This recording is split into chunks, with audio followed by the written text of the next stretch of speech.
So, good morning, colleagues. Can I ask you to take your seats, please? Tomorrow there will be no coffee, no cookies outside. It's true. Tomorrow we don't have the session. The conference will start. And no coffee break, exactly, Gerard.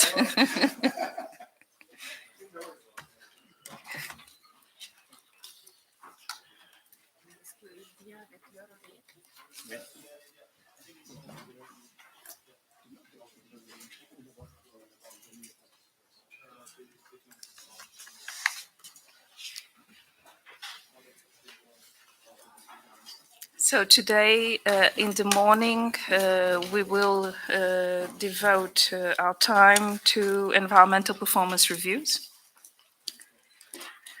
between 10 and 1 p.m. We will peer review the environmental performance of Armenia, Azerbaijan, and Kyrgyzstan. And we will also consider for adoption the extension of the mandate of the expert group on EPRs. And I have the chair of the EPR expert group sitting here next to me. And we will also consider recent and planned activities under the EPR program. We will start with the second EPR of Armenia. And we will have as speakers Ms. Zuzana Grigorian, Head of International Cooperation Department from the Ministry of Environment of Armenia. We will also have as speakers Mr. Arhiliv from Estonia, the chair of the EPR expert group, and also the secretary to the expert group on EPRs that you all know, Antoine Nunes, who is also sitting at the podium. So the recommendations of the second EPR of Armenia were finalized by the expert group on EPRs, together with, of course, the delegation of Armenia. And you can read those in information paper number 15. I will now invite Ms. Zuzana Grigorian to present the key achievements to date and main challenges encountered by the country in advancing the environmental agenda for sustainable development within the substantive framework of the second EPR. You have 10 minutes and you will speak from the floor. You have the floor. Thank you. Dear colleagues, distinguished delegates, it's my honor to present today key achievements to date and main challenges in advancing environmental agenda for sustainable development within the substantive framework of the second EPR of Armenia. Before starting my presentation, first and foremost, I would like to extend my delegation's appreciation and heartfelt thankfulness to the government of Cyprus for its warmest hospitality in organizing this important event. I would also like to thank the UNECE Secretariat under the wise guidance of its chair, Ms. Elizabeth Quintas da Silva, and wish every success in the work of the committee and ministerial conference. Madam Chair, this meeting is convened under the most difficult and grave times for my country, as acts of criminal aggression have been perpetrated against the territorial integrity of the Republic of Armenia by neighboring Azerbaijan in flagrant violation of the international law and the UN Charter. Our neighbor has illegally infiltrated and occupied 44 square kilometers of sovereign land of Armenia in May and November 2021 and another 10 square kilometers just 3 weeks ago. During the last aggression, a number of densely populated towns of Armenia came under heavy fire, as a result of which at least around 3,000 people in 3 provinces of Armenia, including children and disabled people, were displaced. More than 200 were killed. The shelling of the resort town of Jermuk, which has no absolutely military targets, is nothing short of a war crime, and so are the strike against the Kechut water reservoir with potentially catastrophic human toll and strikes and environmental impact.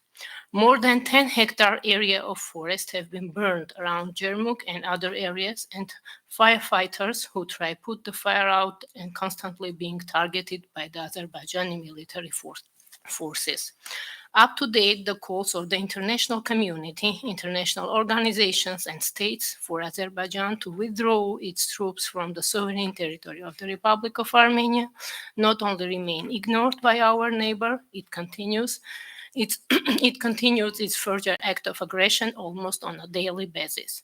We have been shocked these 2 days with video of captive Armenian soldiers' executions by Azerbaijani militaries that some of you may have seen, and that could only spark outrage and desperate call for accountability.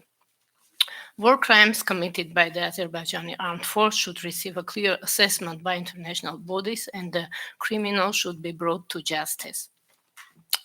It is about the challenges for the advancing environmental agenda. And now, please, I will pass to my presentation. So the government program of Armenia for 2021 for 5 years.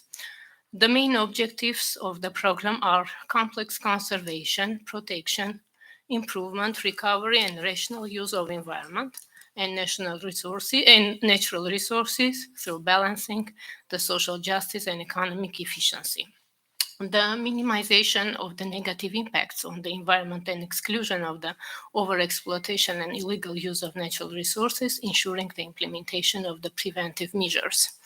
The main vision of the government program is towards green transition and climate resilience rests on the principles of green, resilient, and low carbon growth, which entails scalability of adaptation and bankability of mitigation efforts, ranging from reforestation at scale to investment in renewable energy and energy efficiency. Next slide, please.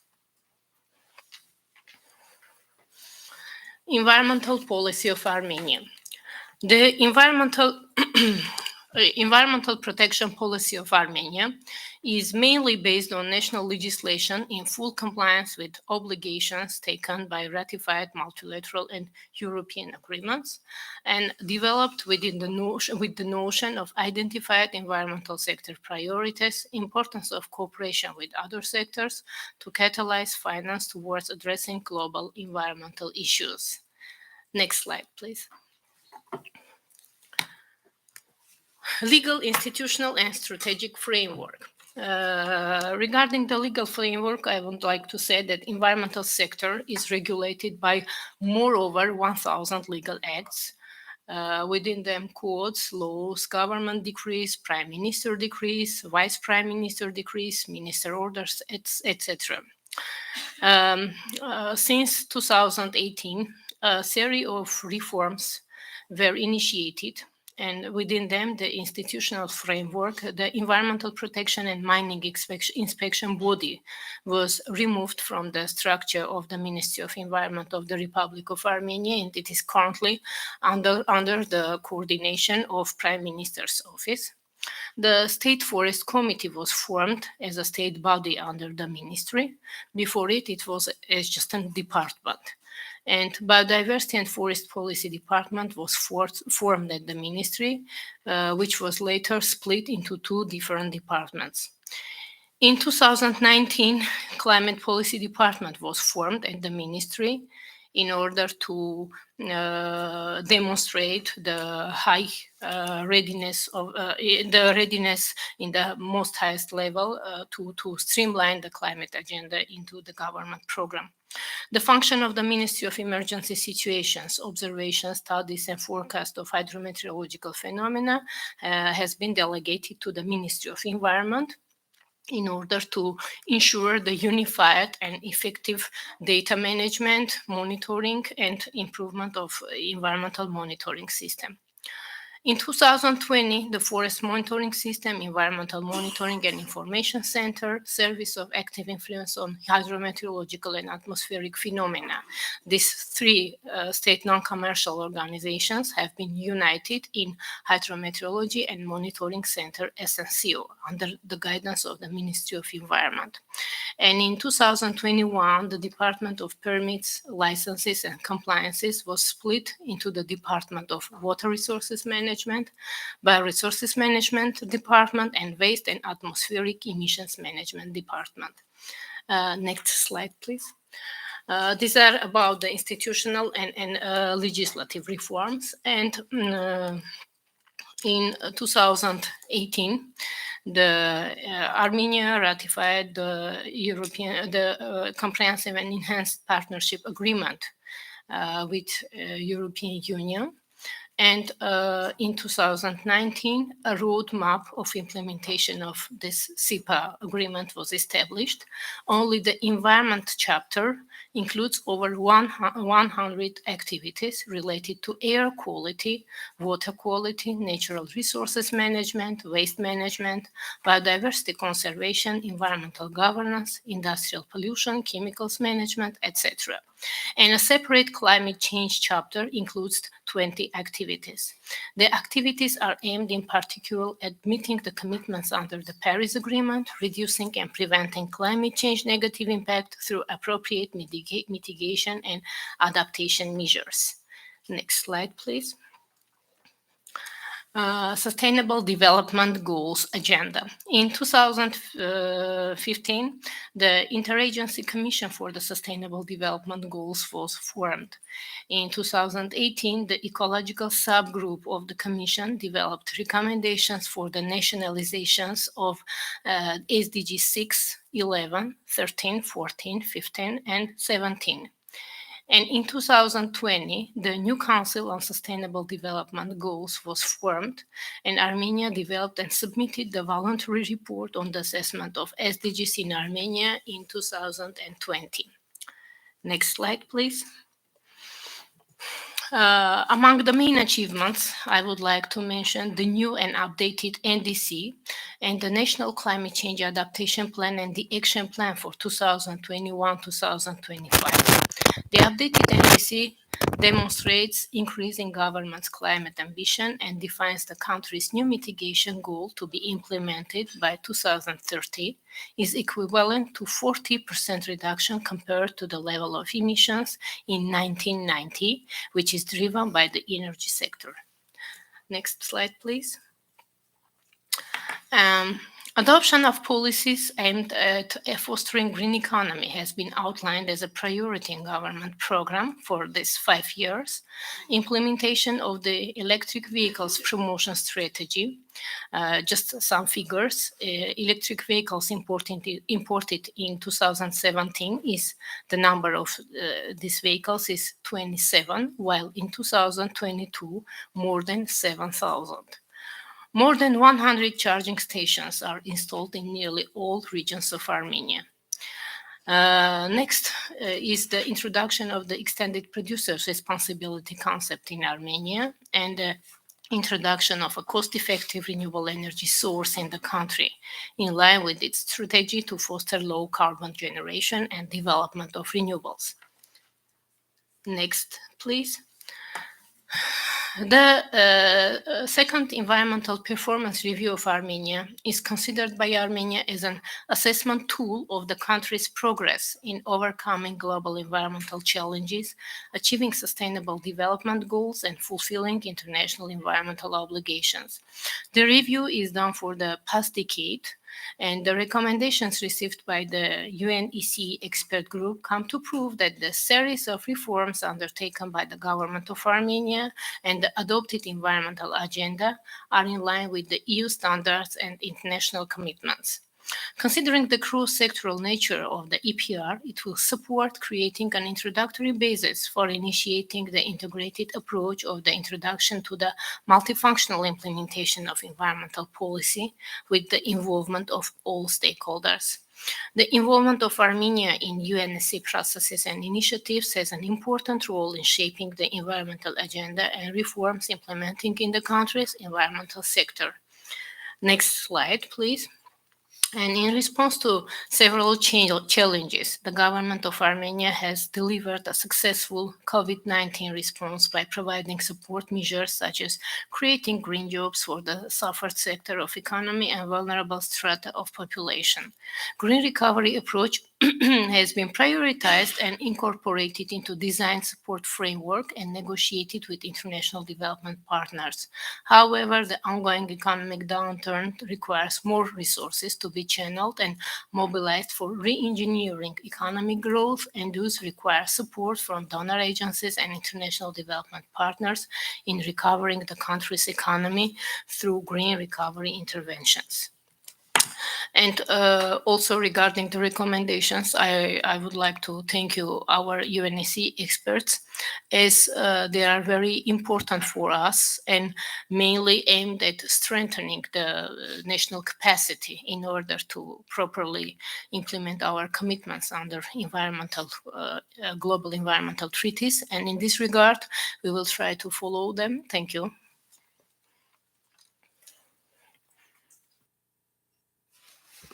Thank you. Thank you very much, Rosanna, for the very comprehensive presentation.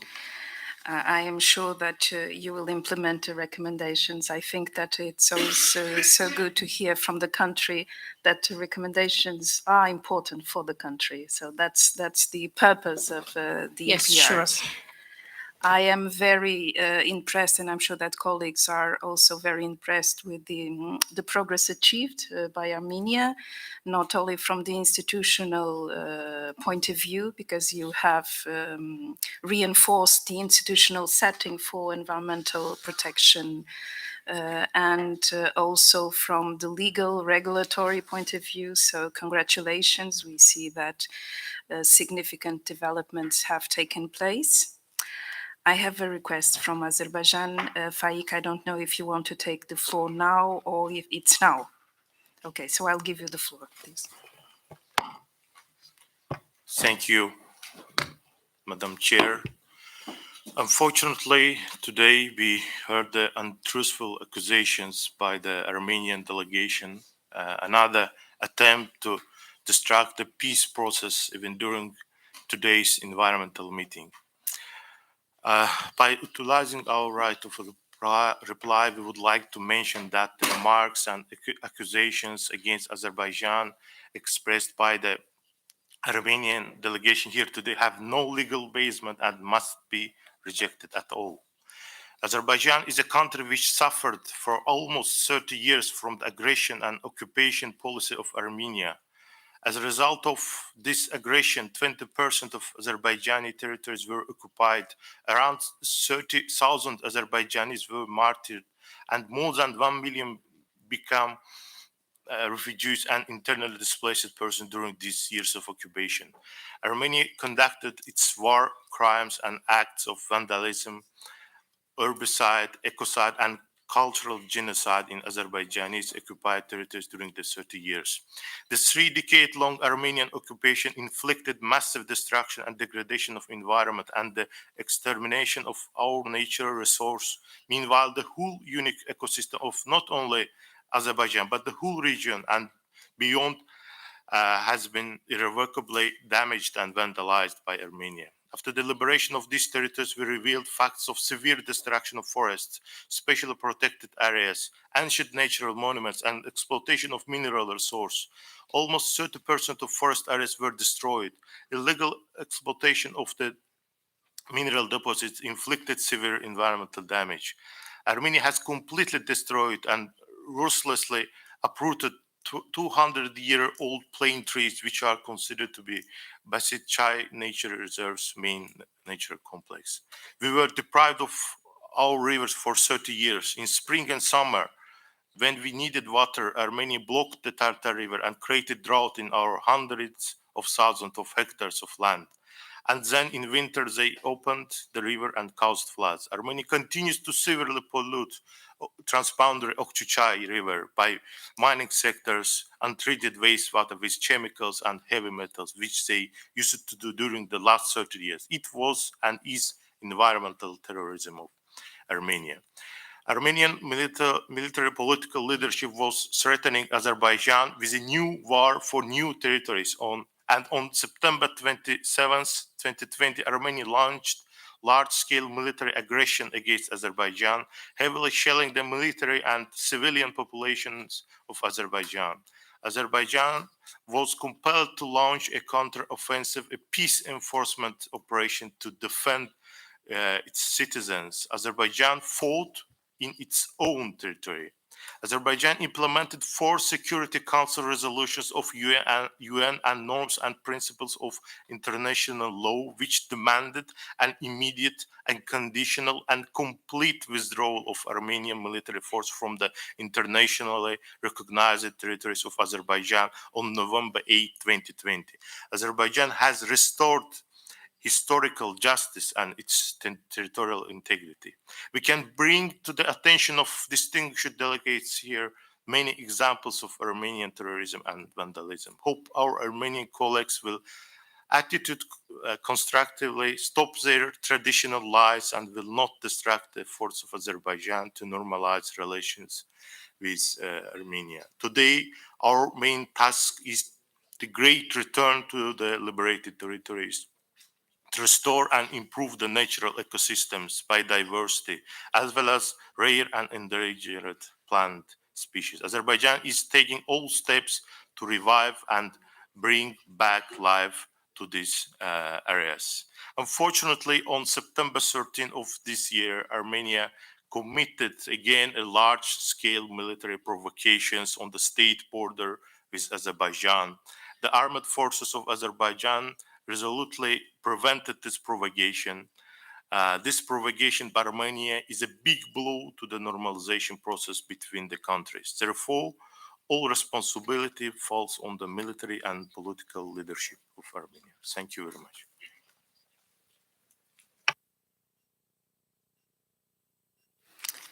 Thank you. Thank you very much, Faik. As you all know, all statements of all countries, of all delegations are recorded in the minutes. Apart from having countries in the room, we also have people representing these countries. Therefore, we all feel the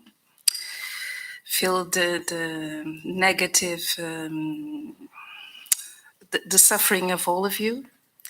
But here I'm also the guardian of the agenda of the CEP.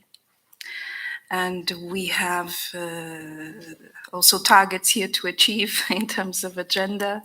So what I suggest is that after listening to you very carefully, and since you know that everything you say will be recorded in the minutes, I suggest that we go back to the EPR issue, which is also, I think, quite important because it's an opportunity to do better in something that I'm sure that all of us consider very, very important for our well-being, which is to take care of the environment. And we are here back to back with the Conference on Environment for Europe. So let's try to use also this opportunity to be more optimistic about our common future. We will have to live with what's happening in many places. I am optimistic by nature. And I believe that at one point in time, we will succeed to have a much better future. So if you allow me, I will kindly ask you that we go back to the EPR so that we can conclude our mandate today. Actually, you are here next to me, which is wonderful. So I would like to invite you to share the key findings in selected areas of the second EPR of Armenia. If you allow me, you have your flag up? Yes. Or can we continue and then I will give you the floor? Yes, I would really appreciate if the floor is given, but of course later, with the due respect, please follow the agenda. Yes, I will give you the floor after, okay? So I will just give this opportunity to Harry to address the EPR's achievements, because otherwise we will lose the contact between the presentation and the reaction from Ari as the member of the expert group responsible for this EPR. So Ari, you have the floor, please.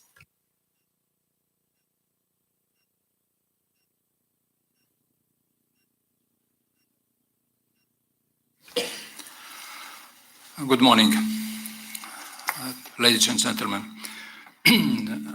I have a task to look over those achievements and key findings, what we found when we discussed EPR of Armenia.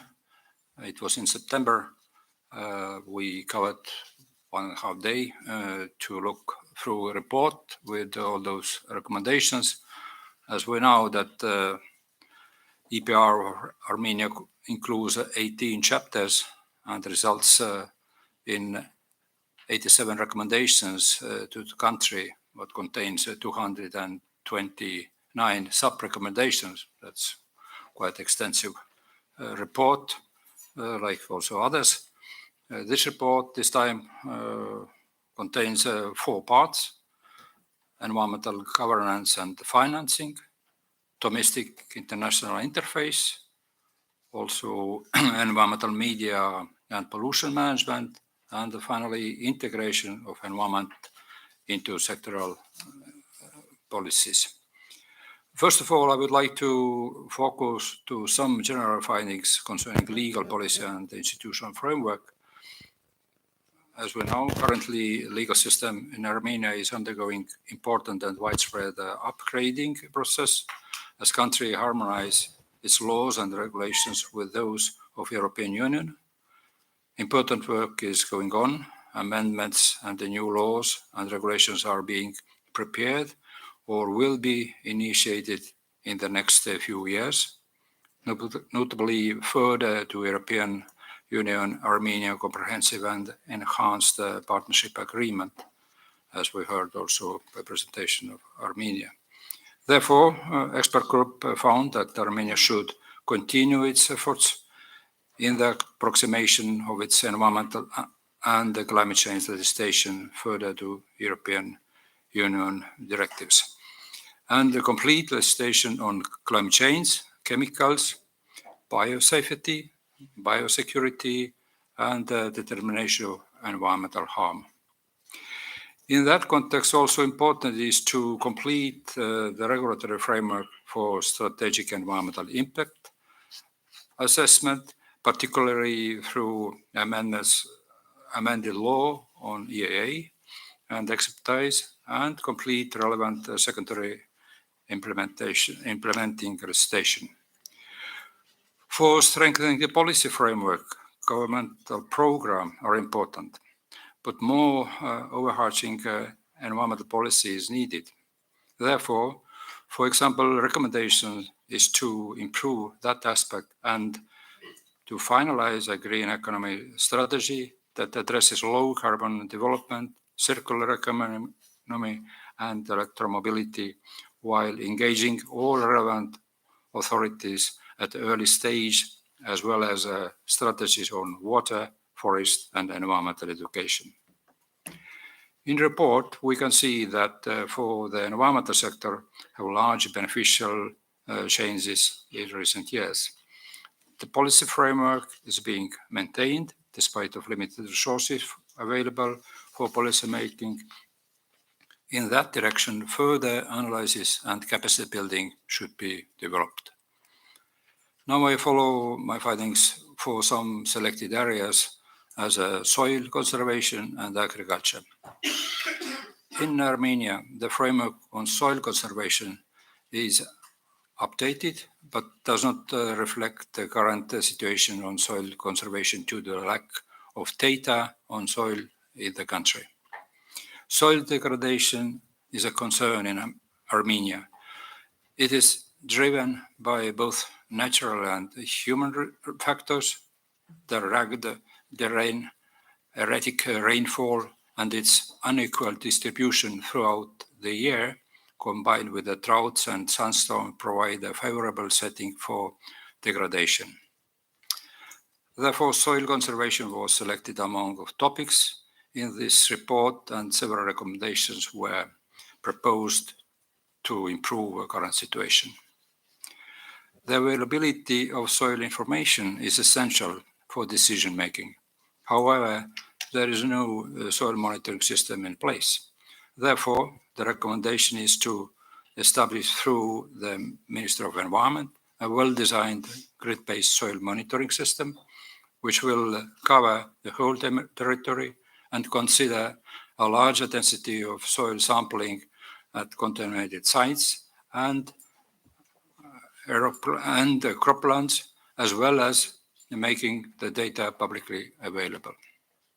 In addition to that, the Ministry of Environment, in cooperation with relevant stakeholders, should develop databases that provide information on the current soil characteristics and environmental conditions.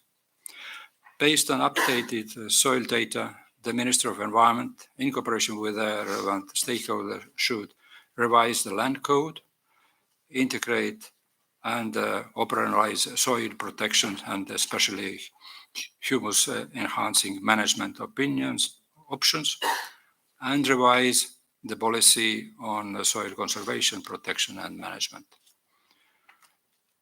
As so far, no control on the use of chemical fertilizers and pesticides are carried out.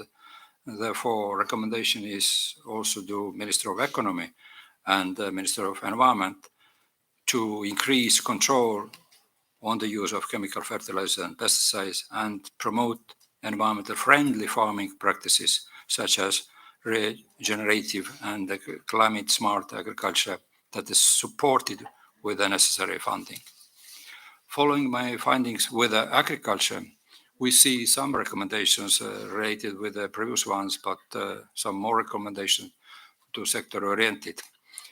A greater challenge for agriculture in Armenia is to succeed in the transition from the current agrarian model to a modern, inclusive and sustainable model that is economically profitable and competitive, which meets the social needs of the poverty reduction, food and security, and unemployment.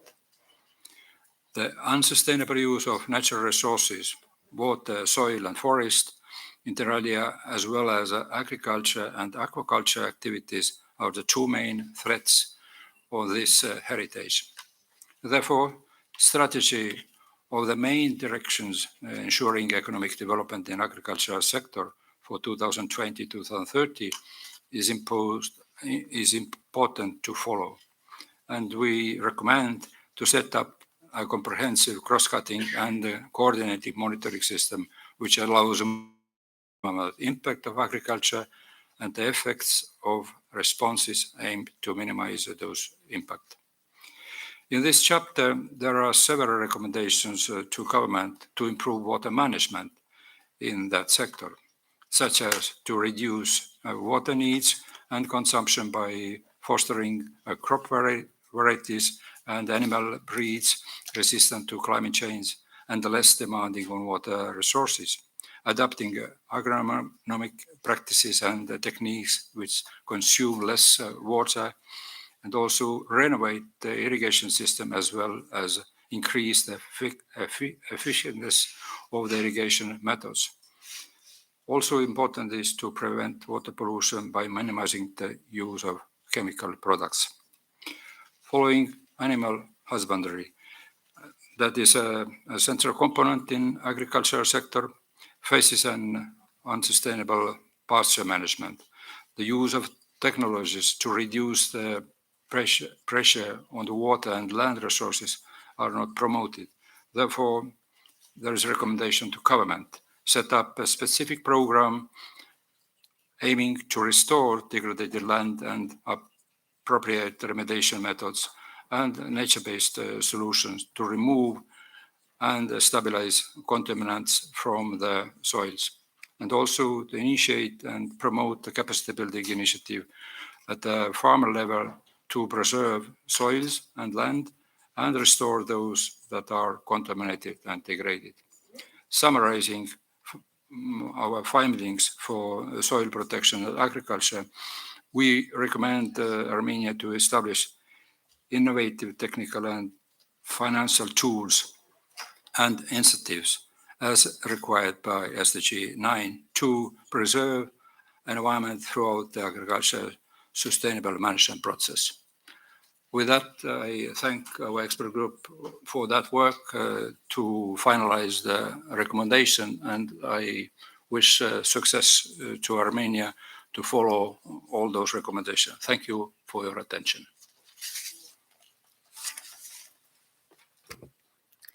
Thank you very much, Ahi. I will now open the floor to delegations to ask questions, or if Armenia wants to speak first, or do you wish to wait for the other delegations? Okay, so other colleagues would like to ask any clarification, provide any comments. I think that the presentations were quite good, quite comprehensive. And you, of course, you have challenges, but you have the commitment to overcome those challenges. For me, this is very, very clear. So if there are no questions from colleagues or requests for clarification, perhaps I will just now invite the committee to adopt the recommendations of the second EPR of Armenia by acclamation. I think it's the first time we do it here. Thank you. So congratulations, Armenia, for the successful work. Thank you. And if there are no requests from the floor, would you like to take the floor? Yes, so I give you the floor. Thank you, Madam Chair. I don't want to break positive spirit, but I will wait for our dear colleagues from Azerbaijan to have their EPR, then later I will say as a reply. Thank you.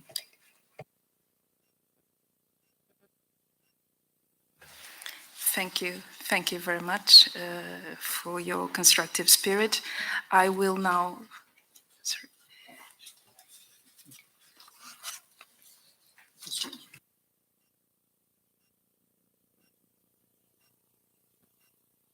Okay, thank you. Thank you, Faik. So we will now move to the third EPR of Azerbaijan. And I would like to inform you that the recommendations of the third EPR of Azerbaijan were finalized by the expert group on EPRs together with the delegation of Azerbaijan, and they are presented in information paper number 16. I would like now to invite the Deputy Minister to present the key achievements to date. Let us just make some arrangements here, to changes in the podium. Ms. Alessandra Fidanza from Italy is the rapporteur designated by the expert group on EPRs for this specific EPR. The delegation of Azerbaijan is composed by Mr. Vugar Karimov, Deputy Minister of the Ministry of Ecology and Natural Resources of Azerbaijan, and Mr. Faik Mutalimov, Head of the Environmental Policy Division from the Ministry of Ecology and Natural Resources as well. And I would like now to invite the Deputy Minister to present the key achievements to date and main challenges encountered by the country with regard to the environmental agenda for sustainable development. And Minister, you have 10 minutes to make your presentation. I give you the floor, please. Thank you very much. Chair, ladies and gentlemen, at the outset, I'd like to present our delegation representing the natural resources agencies of our country. We would like to hail the chair, and we would like to express our gratitude for the hospitality that we've received. I'd like to move straight on to my report. Since the last report, we have achieved major progress in the protection of the environment and sustainable management of natural resources. The main mission in the area of protection of the environment is the protection of our ecosystems, minimizing adverse impacts on the environment, and ensuring sustainable development with reflective, thoughtful use of natural resources, meeting the needs of the population in a protected environment. We subscribe to the principles of sustainable development with a balance between economic development and socioeconomic goals. This has always been a priority in our country, Azerbaijan is a participant of more than 20 environmental protection conventions and participates in various different initiatives in this area. We have also adhered to other international treaties and conventions. We approved the Sustainable Development Agenda for 2030 and has applied a great deal of effort to achieving those goals. We've also worked to integrate the SDGs into our national plan of development. We've identified national priorities and indicators in line with the overarching set of goals for socioeconomic areas of activity in the country, fully in line with the SDGs. We have a strategic document for 2030, our national program for socioeconomic development, which contains a vector for long-term development focused on social and economic sustainability in line with national priorities, which includes green growth and a clean environment. In adopting a 2017 law in this area with the Espoo Convention, we adopted recently new legislation on environmental assessments and protection of the environment, including transboundary impacts. We also recently reviewed a new mechanism for improving protection of the environment and natural resources, focused on stimulating the fight against pollution and ensuring a new system for payment for pollution of water and air and better handling of waste. We have a very rich biological environment. Our country has an environment which is of regional and international significance. And we have a major section of our territory dedicated to the protection of natural parks, for example, and reservations. And we're working to improve the infrastructure for the protection of rare species in those parks. This is one of our priority areas of activities. We've created the first Primorsk National Park, which is working to recreate a historic biosphere.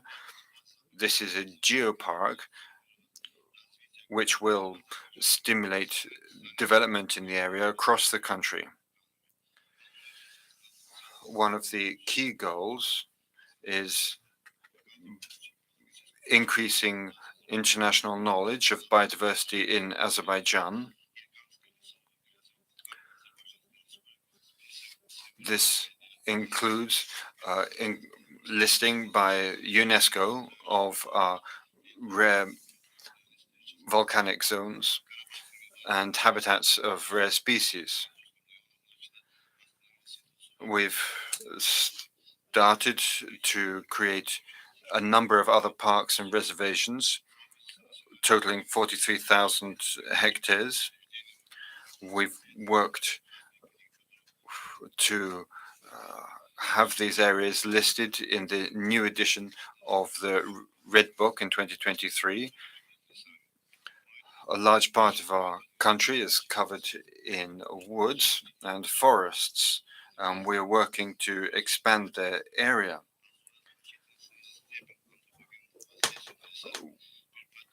We've worked also to reduce the adverse anthropogenic impact on woods. We're working together with various agencies to ensure that forestry falls in line with international practices. We've developed a national program for forestry over the next 10 years. And we've worked with the Karabakh Educational Center in this area around large cities and roads. There are adverse impacts which we've worked to mitigate. climate change and climate change mitigation, another major area. 2030, we intend to process in this area, a large area of agricultural land. We've executed a number of major areas to restore polluted areas of land that were polluted by oil and petrochemical industry facilities. We've also greened large areas of landscape that were previously polluted.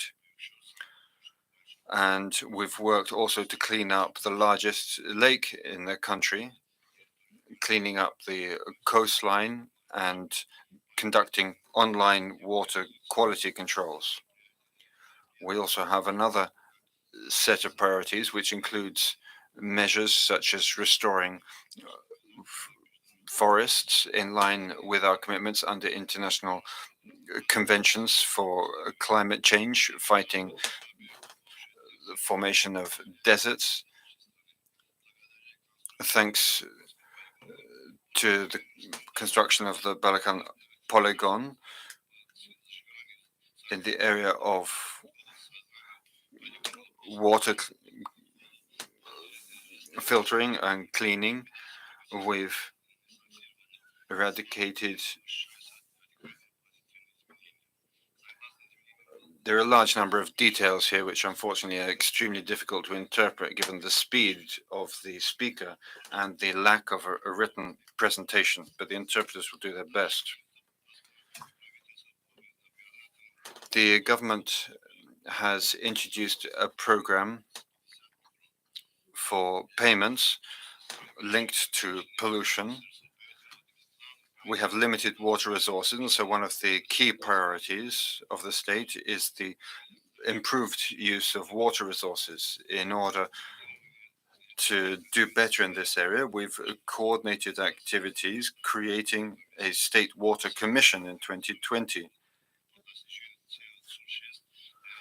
This is in line with SDG 6, including a major program to manage water resources better, creating reservoirs, introducing water-saving technologies, and desalinating seawater, to modernizing the hydrological monitoring system. Over the past 2 years, we installed more than 75 automated water quality control stations.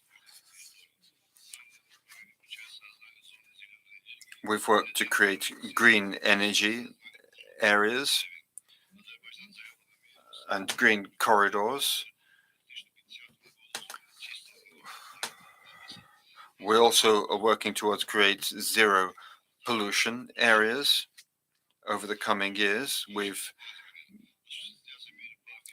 created new possibilities for the use of the Karabakh region's water resources in a clean, green way. Also monitoring the quality of air and pollution caused by vehicles is a key area, and the quality of fuel is a major issue. We've worked to modernize oil refineries with a major positive impact on the environment. Increasing the quality of fuel helps reduce the total air pollution. In recent years, we've boosted state investment into building the road infrastructure in Baku. In 2021, we signed the COP26 treaty on the Paris agreements. Changing the tax system for vehicles will help us transition to a new generation of clean vehicles. And this includes hybrid, electric, and other green vehicles. We've ratified the Paris Agreement in October 2016 and committed to reduce by 35% by 2030 our greenhouse gas emissions. We identified new goals in Glasgow by 2050. As a part of these commitments, we're also implementing infrastructure programs, introducing clean technologies with renewable energy sources and a large number of new projects. We want to bring the renewable energy mix up to 30% by 2030. We're currently implementing major projects producing electricity from solar and wind sources in order to ensure sustainability to hydrometeorological events. We are also introducing a number of new initiatives. We've installed two new hydrometeorological radars and other sea-based weather stations. Looking back, we now understand that we have achieved a great deal, but looking forward, we understand that we do still face many new challenges. The third review includes 18 chapters covering all our different sectors. This informs our new national policies, coordinating economic and social as well as environmental goals. We believe that our work to protect the environment will facilitate achieving the Sustainable Development Goals. We welcome this high-quality report, and we believe that it will facilitate new efforts. We are very happy to see this work, which we intend to be consulting on a constant basis. Thank you for your attention.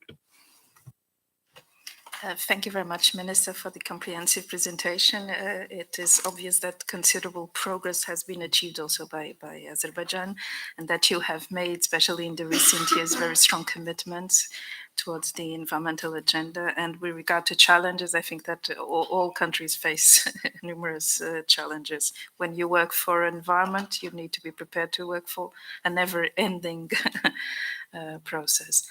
I would now like to invite the rapporteur of the CPR, Ms. Alessandra Fidanza, to share the key findings in selected areas of the FADPR and the steps necessary to address the challenges to which you refer to, Minister. Alessandra, you have the floor. Thank you very much, Madam Chair. Ladies and gentlemen, good morning. The third EPR of Azerbaijan investigated the progress made in the governance and management of the environment since the second review in 2011, including the implementation of the recommendations of that EPR. It features an assessment of 65 SDGs targets covering 16 SDGs. During the review mission, experts could appreciate the richness of Azerbaijani culture, natural capital and economy, highlighting some challenges that the country can positively address to enhance its prosperity and sustainability at the national and local levels. Due to its extremely varied topography, Azerbaijan climate ranges from subtropical to temperate to alpine. Precipitation is unequally distributed over its territory, with significant interannual variations. The capital Baku on the Caspian Sea has a moderately warm and dry climate with a hot summer and a short, mild winter. Land management is at the core of economic and social development in contemporary Azerbaijan. It is a complex nexus in its efforts to give a new stimulus to the economy, according to strategic roadmaps calling for diversifying the economy from the oil and aspiring to transition to a knowledge and innovation-based economy. Azerbaijan's economy has been closely connected to the oil industry since the world's first modern offshore oil well was drilled near Baku in the 19th century. In the early 20th century, almost half of the world's oil was extracted in Baku. The oil industry also developed engineering and industrial capabilities, which led Azerbaijan to become a major refining and oil field equipment production center. Azerbaijan derives about 1/3 of its total GDP from oil and gas, which also account for 2/3 of the government's budget revenues and over 87% of export revenues in 2020. Rapid industrialization has led to a decline in the importance of the agricultural sector. In 1991, it still produced 30% of GDP, whereas by 2020, agricultural share of GDP had plummeted to 7.7%.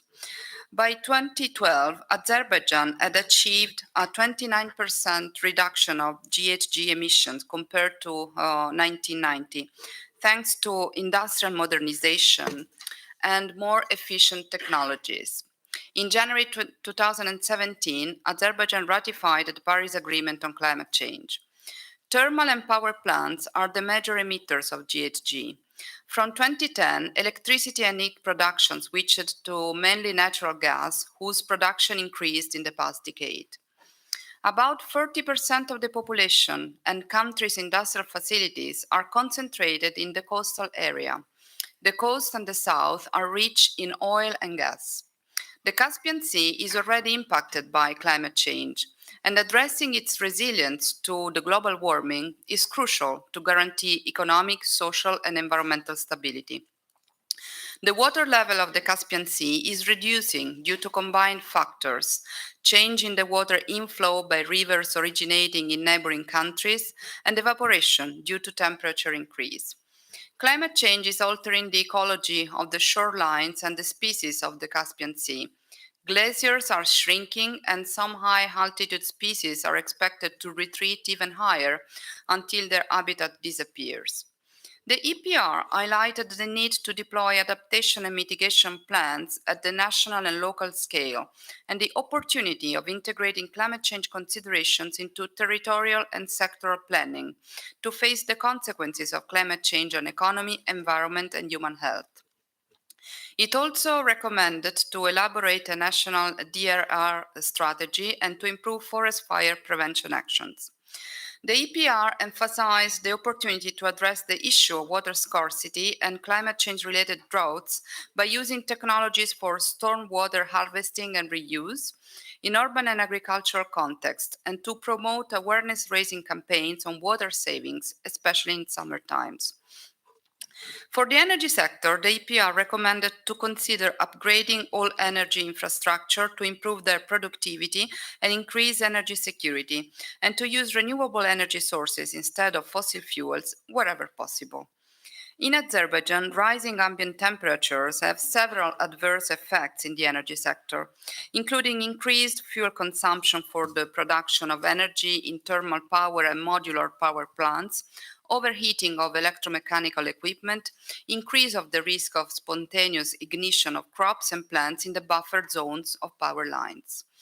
Azerbaijan has 3 sites under the UNESCO World Heritage List as cultural properties. The first site is the walled city of Baku, with the Shirvanshah Palace and Maiden Tower, inscribed in the year 2000. In general, the sites are in satisfactory conditions, but not well inspected, and more resources could ensure their appropriate management and coordination. The EPR remarked the opportunity for Azerbaijan of raising population awareness on the importance of historical and cultural sites in line with the contents of the European Landscape Convention. The worsening of soil and air quality in urban areas is partially attributable to the housing sector, boosted in recent years. Industrial sites are sometimes still present in urban areas or their close proximities, and very often old equipment affects air and soil quality. In 2021, 53% of the population of Azerbaijan lived in urban areas. Baku is the most densely populated city, followed by other major centers like Sumgait and Ganja. In the past decade, GHG emissions, CO2 equivalent from households, increased to a total of 8.4 tons in 2020, with an increase in CO2, methane, and nitrous oxide. Most residential buildings do not yet use alternative and renewable energy sources. Urban areas like Baku lack sufficient green areas, and there are not yet specific energy efficiency requirements at the neighborhood scale. There is room for integrating climate change into planning, as well as enhancement of local cultural identity features. The EPR remarked the opportunity of introducing specific requirements for a minimum ratio between pervious and impervious surfaces in urban areas, like the green area ratio or the biotope area factor. Green networks, green infrastructure, and nature-based solutions at the large scale, in line with the most recent international experiences should be foreseen and implemented. At the building scale, prescriptions could be developed for the greening of rooftops, facades, streets, and courtyards, also to incentivize the transformation of impervious surfaces into green surfaces or solutions for rainwater harvesting.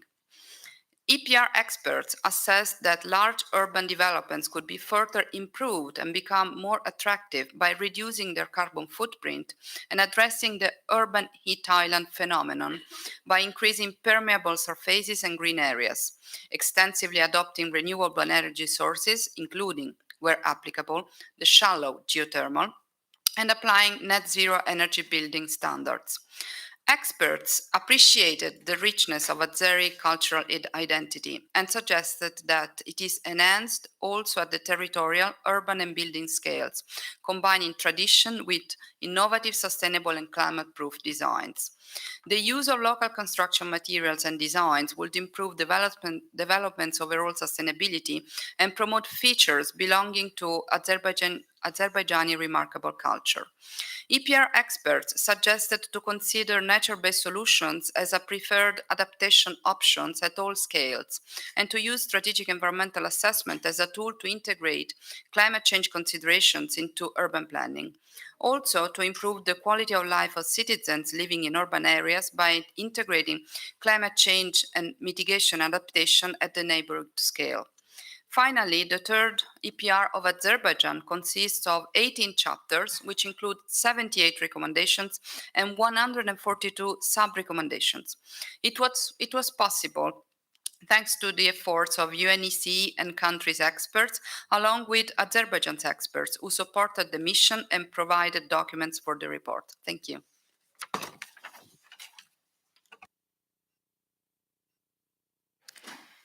Thank you very much, Alessandra, for the comprehensive presentation. I would like now to open the floor for possible comments or questions. Would any delegation would like to intervene? You are very silent today. Not sure whether this is a good signal or a bad signal. I think that the presentations were quite comprehensive, and this is also a reason. I have to say that when I was listening to Alessandra, I was thinking that we present, I was part of this team, and I have been part of many EPR teams. I don't know, 10, 11, I don't even remember how many EPRs I did. And many times we present recommendations to the country subject to the review that we should present to our own countries, because these are the recommendations quite difficult to implement. Let's be honest. But now go back. Okay, I think OECD. Christoph, you're breaking the ice. Go ahead. Thank you very much. Yes, I hope you won't mind that we will continue the discussion on those two very interesting environmental performance review reports. And certainly there is a special linkage and relation between the OECD and UNECE on the environmental performance review program, because those two have been building on each other, and certainly we still try to establish and keep the relations between those two. And because we consider both for the OECD countries and for countries of the UNECE, they are an important instrument to basically understand what's the situation in countries, to gain a perception of progress and challenges, and then get a very objective, constructive recommendations for the future. So from this perspective, I think this is an excellent instrument for policy making.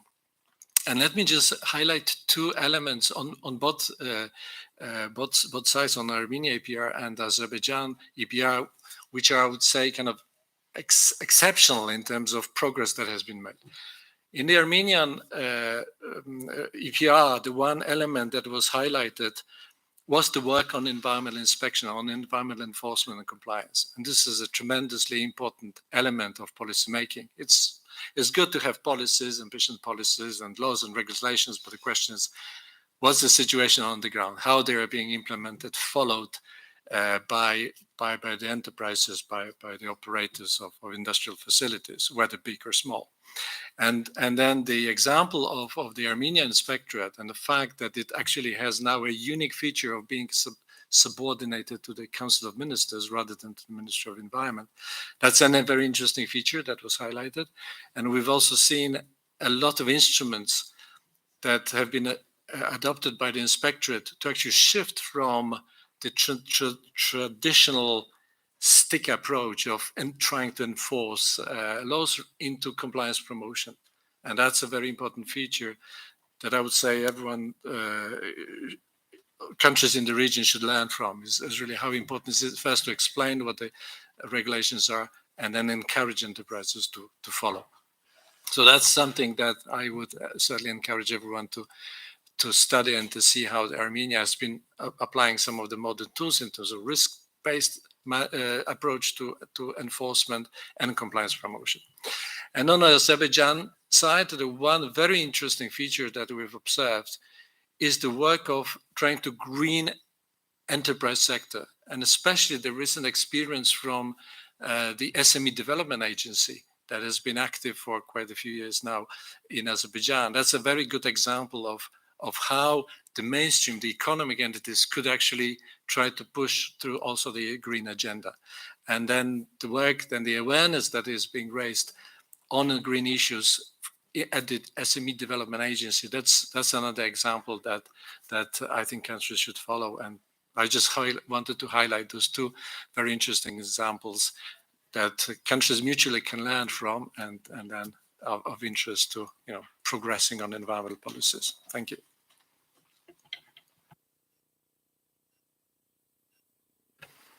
Thank you very much. Yes, I very much agree with you. Well, usually there is a gap between legal provisions and implementation, and there are certain institutions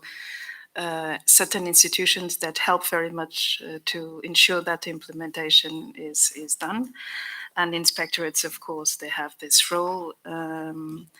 And also, I would like to highlight that your reaction is here was very important, because I think that the EPRs and EFE in general, it provides a platform not only for cooperation between countries, but also cooperation between international organizations. And I'm also looking at Marika from UNEP, and OECD and UNEP, you have participated so actively in the EPRs, part of the team providing information together with the UNECE and all the consultants that compose the teams. And this is, in fact, a best practice. And I truly hope that we can continue with this practice, because we all win from this very strong commitment of all the international organizations in these exercises. With regard to the gap between legal provisions and implementation, I remember that in Portugal, and this should not go into the records, please. I remember that in Portugal when countries decided to start discussing the accidents caused by using mobile phones in cars when you were driving. Portugal was one of the first countries to react to this with a very strong law, very high fines when you were caught driving and at the same time using your mobile. And I remember that colleagues from other countries would say, okay, now the problem is solved because you have this such strong fight. No, it was not, because there was a huge gap. So we had the law, but in fact we continue to use the mobile. So sometimes legal provisions are not enough, but they are a first step towards having a very strong solution to the problems. And so if other colleagues do not wish to take the floor, Armenia, I'll give you the floor, please.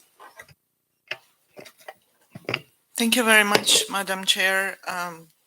It is really, I wish the times were that we here in the UNECE speak only about the environment and environmental impact, but were witnessed yesterday as well. So the political issues and environment are so much correlated, and they cannot be separated, unfortunately.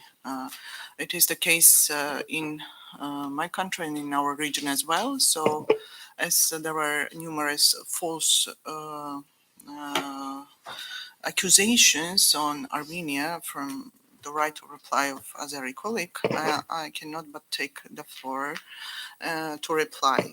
And at the outset, let me stress that the repetitive propaganda narrative not backed by any factual evidence and voiced here by Azerbaijan serve nothing but a bold blame game for the sake of concealing its own well-documented and well-reported crimes.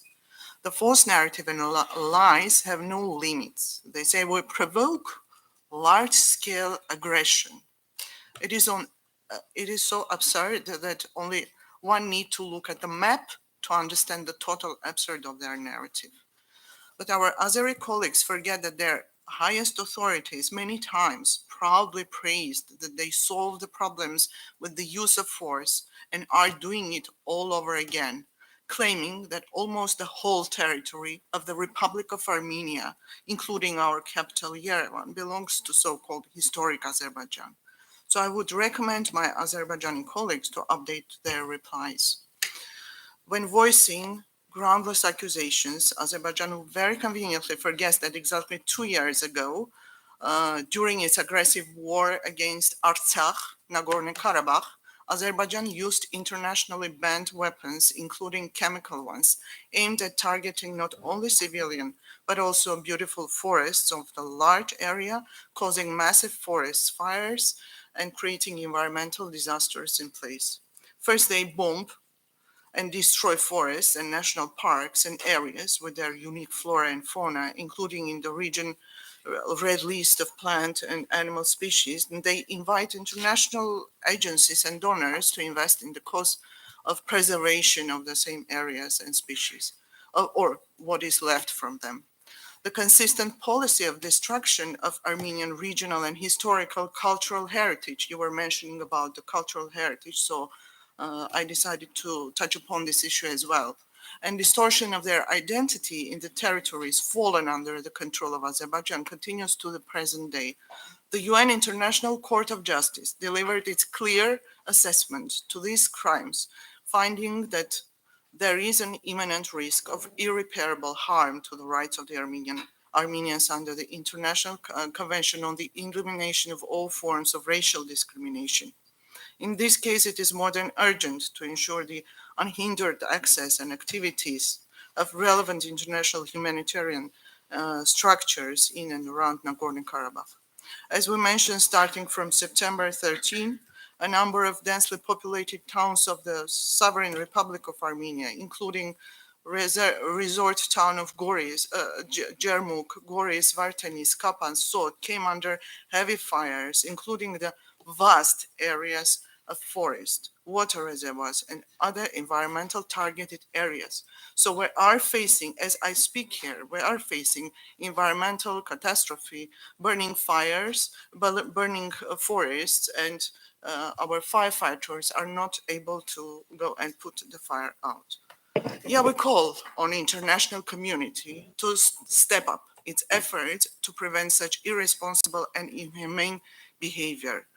Of course, the environmental challenges do not recognize borders and conflict lines, and we should bring all states of the world into comprehensive cooperation. Thank you.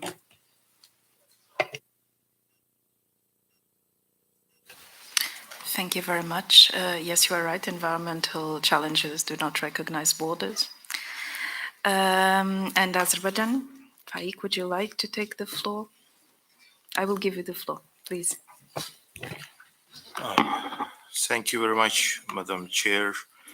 We again hear the untruthful accusations by the Armenian delegation without any fact on the floor.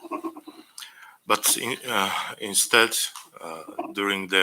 after the liberation of our territories, we have gave some time for Armenians to leave these territories. Despite that, Armenia has fully capitulated in the Karabakh War. Azerbaijan, based on its principles of humanism, gave Armenia 25 days to leave the occupied territories according to the agreement signed on November 10, 2020. But they used this time to plant new mines in those territories. They burned houses that they didn't build but settled in there. They cut trees and caused other disasters while leaving the Azerbaijani territories in 2020. All Azerbaijani cities and villages have been razed to the ground by Armenia during the years of occupation. We have all the facts, we have all the pictures here. We can show, and we all witnessed this results of occupation. Most of the international organizations, the countries witnessed these results of occupation. Aghdam city is called now Hiroshima of Caucasus by foreign and international experts. Armenia deliberately vandalized, desecrated, and pillaged our cultural and religious sites. Unfortunately, 64 mosques out of 67 have been destroyed, and the remaining ones were insulted by Armenia during the years of occupation. Mosques were turned into the cowsheds and pigsty. During the military attacks by Armenia in November, Göygöl and Algöl national parks located outside the front line were bombed several times, causing irrevocable damage to the ecosystem and natural landscape. Prohibited white phosphorus weapons used by Armenian forces in Shusha caused huge damage to forests. Prior to the occupation, more than 2,000 species of plants were found in these areas, which accounted 42% of flora of Azerbaijan. Most of these species are endemic to the unique region. The region's habitat for a big number of species. At present, it's hard to find these species in these areas. We have visited this area several times. It's really hard to see the damage caused to the unique ecosystem of our Karabakh. During visits to liberated areas and monitoring, it wasn't possible to observe the animals and birds that characterize the fauna of the region. Armenians torched woodlands in Shusha region with banned white phosphorus. Forest fires deliberately used to pressure residents of areas outside the occupied territory during the occupation. We would like to recall UN resolution number 60/285 to 2060 condemned the widespread environmental damage to Karabakh resulting from occupation. As well as in 2016, the resolution number 2085 of the Parliamentary Assembly of the Council of Europe was adopted on the deliberate deprivation of water towards residents of the frontier regions of Azerbaijan. The Assembly requested the Armenian authority to cease using water resource as tools of political influence or instrument of pressure. distinguished delegates, we can continue this the list of the impact, and I'm sure that you are all now what was happened, and we have all the facts, we have all the pictures, we have all the detailed facts what happened in these territories. And as we mentioned, we implemented 4 Security Council resolutions of UN and norms and principles of international law, which demanded an immediate, unconditional, and complete withdrawal of our Armenian military forces. And we fought in our territories, and the justice prevailed. Thank you very much. Thank you very much, Faik. As I said, as the chair of the CEP, I give the floor to delegations. I'll listen to delegations, to countries, but as Elizabeth, I see Faik and Rosanna. And as in the case of the EPR of Armenia, what I suggest now as a guardian of the agenda is that we go back to the agenda item, which is on the EPR of Azerbaijan.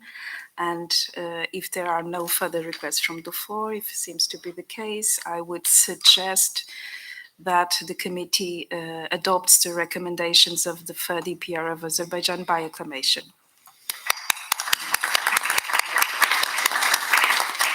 So congratulations to Azerbaijan. And now we move to the third EPR of Kyrgyzstan. Just give us a few minutes so we can make here some adjustments to the podium.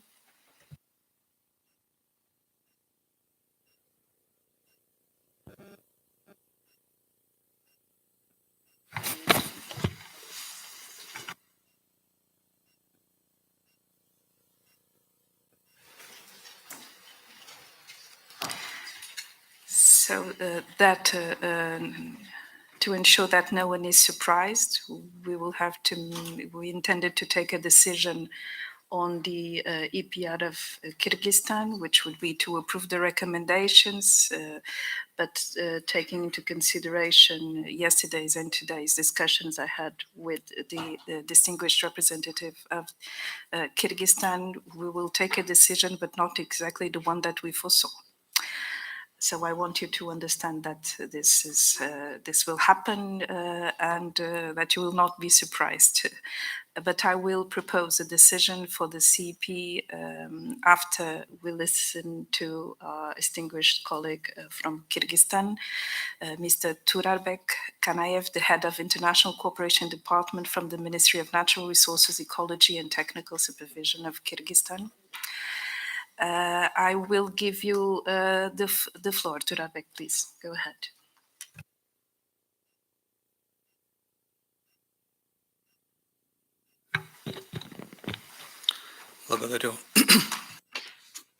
Thank you, Madam Chair. Good morning, colleagues. Firstly, I'd like to express our gratitude for the very warm welcome and hospitality that we are enjoying here in Cyprus. We understand that environmental issues and climate change are more important than ever today, and the Kyrgyz side is endeavoring to take all of the necessary acts to mitigate climate change. We should understand that our leadership are paying proper attention to climate change and environmental matters, and that inspires us with hope for the future. If I may, I'd like to give you a few examples of what we've already achieved recently. I won't give you a lot of statistics, but I would tell you that the President of our Republic, over the last year, issued 7 decrees relating to the environment, environmental conservation. 2022 was declared the year to protect mountain ecosystems, and so amendments were brought into the structure of the Cabinet of Ministers of our country. The status of the environmental agency was increased, so it has changed from an agency to a committee, so that's a promotion. And the and is part of the ministry. And then we also established a national council on water and land resources under the president, where our ministry has a role of the secretariat of the coordinating council. We are actively undertaking work to implement and improve the quality of hybrid and electrical cars and vehicles, linked to the fact that we have made amendments to the tax system. So we've eliminated the taxes on the import of these cars, and this has been real impetus to increasing the number of electric cars. We've also changed the state taxes on renewable energy sources and their imports, and we're actively working to change the mindset in our population away from solid fuels to using cleaner energy sources. We're also working actively to increase investment in solar panels and setting up solar panels throughout the country. We already have a bilateral agreement on the construction of 300 megawatts of solar production, and we're working to increase the area of national parks and to combat poaching. We have a national project, Tashul Miraz, which means green heritage, which has annual plans, some 6 million, and we intend to increase this annually. We have also looked at amending legislation in the Kyrgyz Republic on all areas, moving towards a green economy.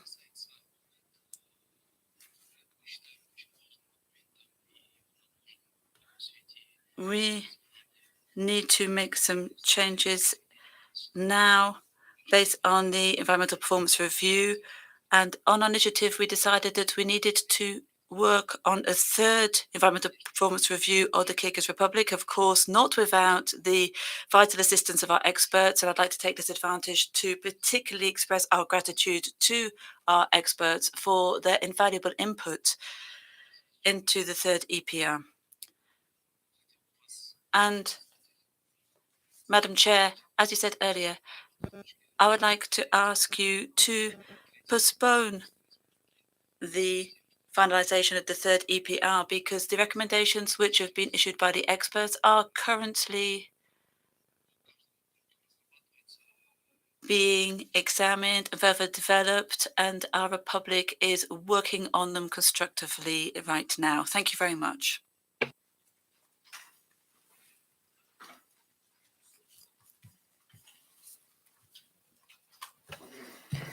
Thank you very much, Turabek. So as far as I understood, not only due to your intervention, but also previous exchanges we had yesterday and today, Kyrgyzstan considers that there is a need to further work on the recommendations. You also consider that there is a further need to provide the team, the EPR team, additional information because in some cases you provided not absolutely complete information and some inaccuracies were also present. And you request the CEP to postpone the adoption of recommendations to our next session. So this is, as far as I understood, the request from Kyrgyzstan. Yes? Okay. Да, верно, вы абсолютно правильно. Yes, that's absolutely correct, Madam Chair. It's absolutely correct, Madam Chair. Thank you very much indeed. And we really do hope for your understanding for the postponement of the recommendations to allow us time to work on them. Thank you. Thank you very much for confirming. Well, first, I do not fear at all to suggest postponing any kind of decision. That's not what I fear. What I fear is to take bad decisions. And that is something that we should all avoid, to take bad decisions. Secondly, the EPRs are supposed to be a useful tool for the country, first for the country and then for all of us. So if the country, let me just go on and then I will give you the floor again. So if the country feels that there should be further work on the recommendations, I believe that the CEP should take this into consideration and should give the country the possibility of working further in the recommendations, because in the end, it is the country that needs to implement these recommendations. So from my point of view, it makes no sense that we adopt something that does not deserve the full agreement by the country. Of course, recommendations are difficult. I'm also not expecting that in the coming set of recommendations, because you will review the ones that are now in information paper number 17, the recommendations will be diluted in something which is not, in fact, very relevant. That's not what I hope will happen, and I'm sure that it will not happen. So what I would suggest to the CEP is that we agree to postpone the adoption of recommendations, but at the same time that we record the commitment of the country to provide this additional, accurate, complete information, I would say by the end of the year, because we are already in October, so giving you 2 months and a half, because Christmas is Christmas and the end of the year is not the best time to provide information, but at least until the end of October, until the end of November. Well, October and November will be months for the country to work further and to provide the EPR team additional information.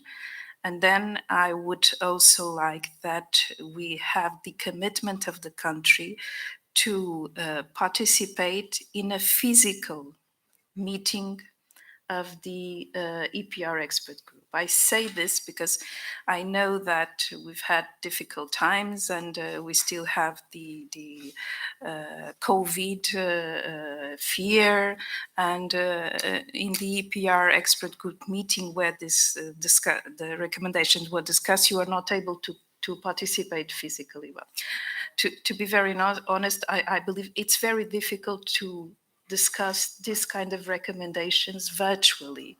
I think it's very recommendable that the country participates physically in meetings. This is the kind of discussion that I believe should be made physically and not by virtual means. And I think it's important to have the commitment of the country, because I also have to see the other part of the work. And the other part of the work has to do with the fact that the EPRs are supported mainly by extra budgetary resources. They are supported by in-kind or financial resources provided by the countries. They do not come from the core budget of the organization of UNECE. Therefore, the countries invest constructively in providing the reviewed countries the possibility of having the CPR. So we need to find here a good balance to have a good decision. So postponing, yes, that's what I would like to suggest, but at the same time, to have this commitment from the country that will give especially the donor countries, because there are a few countries here that usually are the donor countries for this exercise, but the CEP in general, the insurance that we do not approve today the recommendations, but we will approve very robust recommendations based on strong reasoning, strong arguments in the coming session. Do I have an agreement from Kyrgyzstan that we could go as I suggest? So providing information until the end of the year, robust, accurate, complete information, providing your reviews on the recommendations, your proposals on the recommendations, participating physically in the EPR expert group meeting that will discuss these recommendations? Yes. So there is a confirmation from Kyrgyzstan that you will do as such. So I would like to suggest that the CEP considers my proposal to postpone the approval of the recommendations, and that this commitment by the country is recorded in the decisions of the meeting of today. And if CP agrees, from my side, since I'm taking the responsibility of presenting this proposal, I will follow up on this and will very closely follow this process until the end. And the end will be at our next CP meeting. You will return and we will be able to adopt the recommendations for the EPR of Kyrgyzstan. Are there any requests from the floor? Switzerland, I see Switzerland. Martin, you have the floor. Thank you very much, Madam Chair. Good morning, everybody. It's the first time I take the floor today. I would like to thank the Secretariat for the very good job done for the EPR of Albania, Azerbaijan, and also for Kyrgyzstan. My colleague Xavier was prepared actually to be the rapporteur of this EPR of Kyrgyzstan. He worked a lot of expert work also during all these months. Coming to actually good recommendation. We understand your concern, and as you mentioned, Madam Chair, it is important to have a good and realistic and yes, that the country also feel comfortable to implement this recommendation. Postponing, okay, because we understand the situation, but it should not become the rule to have EPR and okay, we are coming to the CEP, but we are not ready. It's not a very good feeling for us, also the CEP members. We came here to adopt this recommendation, so we don't feel very comfortable. And since Switzerland also is a strong supporter of the program, we also finance the program and also all this EPR, so we are not very happy to go back and telling okay, we prepared everything, but we are not coming back with a report and with recommendation. So it's not a good signal, I must say. And I really hope I understand your view, Madam Chair, that we don't have another choice actually to do so. I'm very happy that it is now in your hand, because if it is in your hand, you have even a stronger responsibility as we are, but it should really not be the rules. It was until now, we also tried to adopt this recommendation after the work that have been done. Okay, we can say we have COVID, we had these problems with meeting online, so it was perhaps not not feasible so far, but for the next time in person that we really have to adopt this recommendation. Thank you so much. Thank you. Thank you very much, Martin. Italy. Alessandra, I'll give you the floor. Thank you very much, Madam Chair. I would like to join to the considerations shared with the audience by Switzerland as contributors to the EPRs and strongly believing in the value of EPRs. We are not happy for this situation. And if a delay is granted, it should be clear that it can be postponed again. So if we come up with an agreement that by a certain date we should adopt the EPR of Kyrgyzstan, Kyrgyzstan should commit to be prepared on time for this deadline. And I would also ask for a clarification, because maybe I did not understand what is the procedure that you were suggesting. You suggest to hold another expert group with Kyrgyzstan, like the one that we already have with the experts online. So repeating the same expert group with Kyrgyzstan, but this time online, and then submit to the next CEP. Sorry, I did not understand. But again, I would like to stress the importance of having a timely approval of EPRs, because we carried on the mission this year, and if the approval is within the year, it is meaningful. If we delay to next year, maybe some adjustments would be needed. So I would kindly request for clarification on the procedure. Thank you very much.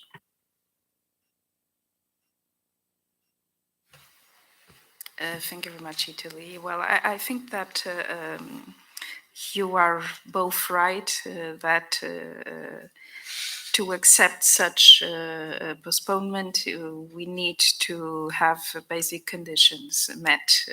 And this is why I was suggesting a sort of a procedure. I would not say procedure. At the same time, I have to confess that understanding the reasons, especially of the donors and of colleagues that participated in the team, as you know, EPRs are difficult. To do an EPR is very difficult. It's a huge challenge, quite a lot of work.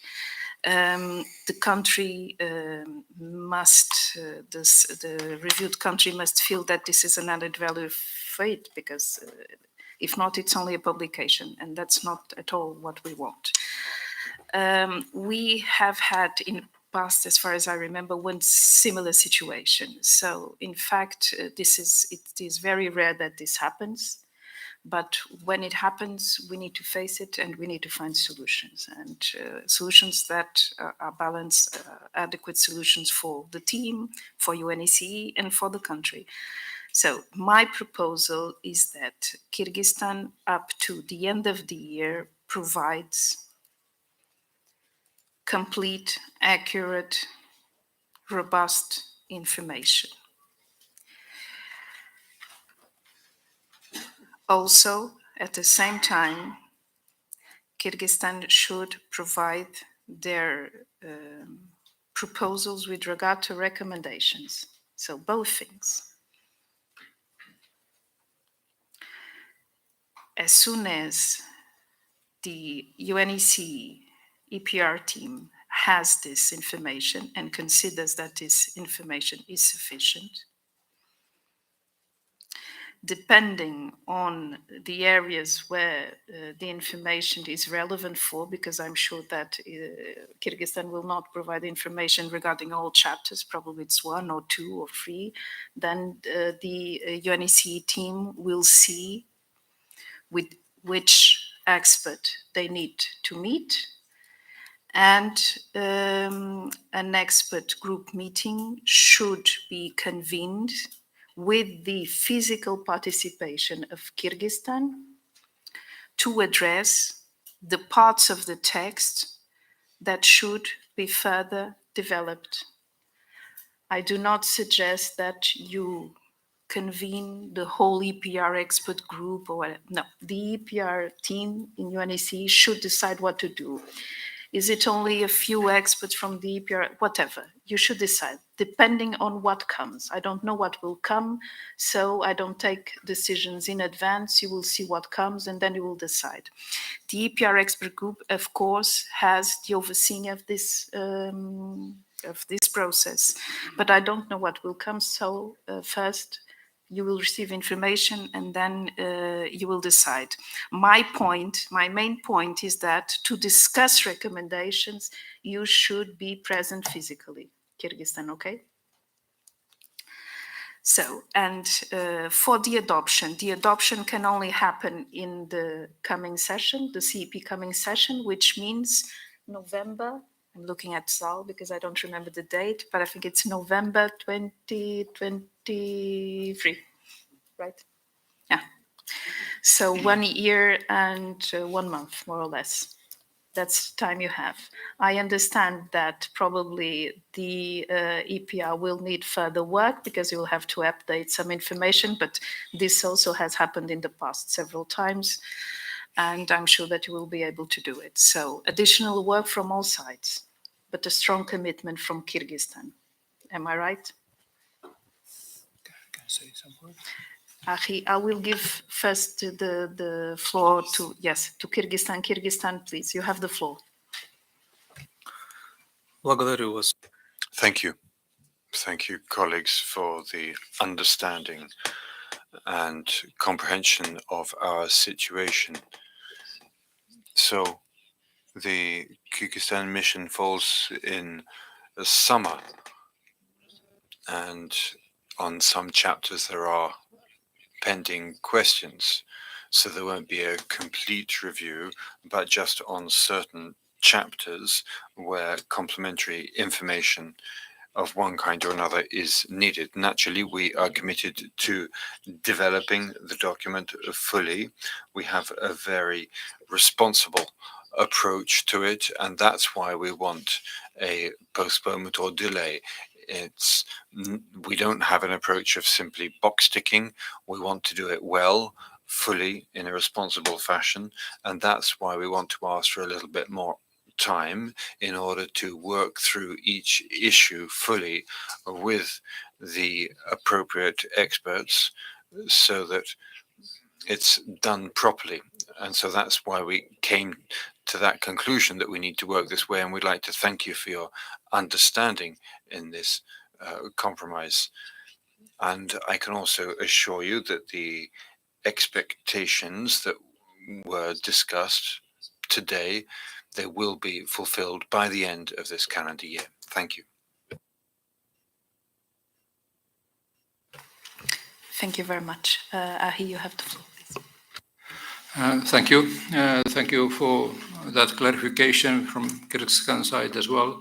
Of course, as we worked 1.5 days with your report very precisely, and we prepared our comments beforehand. So we did in expert group quite big job already. And so I understood that you will provide some additional information concerning some chapters. You clarify some aspects in the chapters. And there were only some recommendations where you may need to analyze deeper and go ahead with your proposals. But as you know, our procedure is like that expert group, based on concrete information in chapter, should look through all recommendations and provide relevant for country, taking into account international understanding about environmental management. And of course, recommendations are sometimes difficult, but we would like to find reasonable, practical recommendations, what is possible to implement during next, say so, 3 to 5 years period. Therefore, once again, I encourage you to work hard with that. And I understood that we will have a physical meeting, and the scope of meeting we will decide, but that will be especially for those chapters where you are able to provide additional information, what may change some of those recommendations. But major part of recommendations, I must say, should stay as they are right now. And we're not repeating in one performance review expert group meeting on full scale, but we focus only on those areas where you provide new information, updated information, what will give you to elaborate together with experts in our group reasonable recommendations. Thank you for that. We do that. Thank you. Thank you very much, Ahi. As Martin said, I'm taking the responsibility of suggesting to postpone the decision. So the decision will be a decision of the CEP, but the responsibility will be mine. So pay attention to this, because it's a responsibility that I'm happy to have, but I hope that at the next CEP we will have the recommendations being adopted. And Javier from Switzerland, thank you very much for the work. I know that you were very well prepared.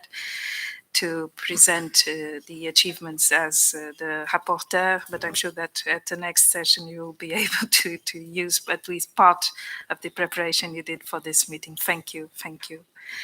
And thank you all for, there are a few members of the teams that did the EPRs in the room. Thank you very much for your very hard work. Congratulations to the countries, also to Kyrgyzstan, because it was already a great effort from your side to be subject to this first part of the review.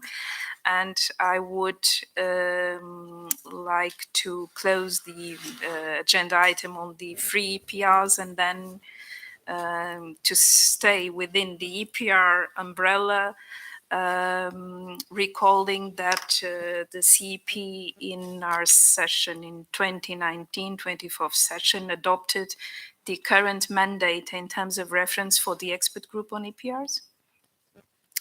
And in our special session in May this year, the expert group on environmental performance reviews with support from the Secretariat to prepare a revised mandate in terms of reference to be submitted to the present session, so this session. The expert group on EPRs prepared the document ECE/CEP/S/2022/9. In the annex contains a decision on the mandate in terms of reference for the EPR expert group for 2023-2026. I would now like to invite the committee to consider for adoption the decision on the renewal of the group's mandate in terms of reference for this 4-year period. And I'm looking at you to see who wants to take the floor. I see that the European Union has already asked for the floor. Lucas, you have the floor, please. Thank you. Thank you, Madam Chair. The EU and its member states express appreciation to the Environment Performance Review Programme and support its effort in helping the countries to accomplish national and environmental policy commitments. The EU and its member states see the importance of this unique program, especially in Eastern Europe and Central Asia. The EU and its member states conducted reviews with numerous recommendations in Kazakhstan, North Macedonia, Uzbekistan, Romania, and Morocco, and the most current reviews in Armenia, Azerbaijan, and Kyrgyzstan. We appreciate the work of the expert group on EPRs and commend the steps towards improving the EPRs that have been taken between 2019 and 2022, for which we encourage reviewed countries' efforts for the elaboration of roadmaps of implementation. Furthermore, we suggest considering during the elaboration of future EPRs, whenever feasible and agreed upon with reviewed countries, to focus on possible means of implementation for significant recommendations. The EU and its member states confirm the readiness to continue working with other partners in this program and welcome the expert group on EPRs to continue its work in the 4th cycle of EPRs. We support further focus on the non-UNECE countries and can endorse the extension of the mandate of the expert group on EPRs till the end of 2026. Thank you.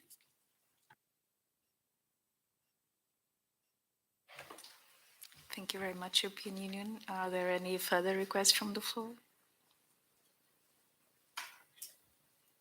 Aha, European Eco Forum. You have the floor. Yeah. Спасибо большое, госпожа председатель. Thank you very much, Chair. First of all, I'd like to express my gratitude on behalf of NGOs and members of Eco Forum on the level of consultations on environmental activities. Almost all of the reviews, particularly the last one on Azerbaijan, Armenia, and Kyrgyzstan, demonstrated that the various interested parties are being engaged very actively, including NGOs. Broad consultations are being conducted with them, and we are aware of this, and we're very satisfied to take note of this. It falls in line with the principles of the Aarhus Convention and also recognizes the major role played by NGOs. We also ask that you take into account the fact that in some of the countries concerning these reviews, there are very complex environmental review systems. These systems of monitoring have been weakened over time. In Kyrgyzstan, for example, there was a merger of management with controlling agencies. These are state agencies that have been reformed, and there are very few ecologists left. And so there's an issue with respect to boosting the capacities of those agencies responsible for protecting the environment in order that they can better execute their mandates. And this is something that is worthy of attention. We're in agreement with the Czech Republic and with other speakers that more attention needs to be paid by us to the implementation of the recommendations that have been developed during the use of this very important tool of reviews of environmental activities. In Europe, we believe this is something that should be continued, but also countries need assistance to help them implement the recommendations. Thank you.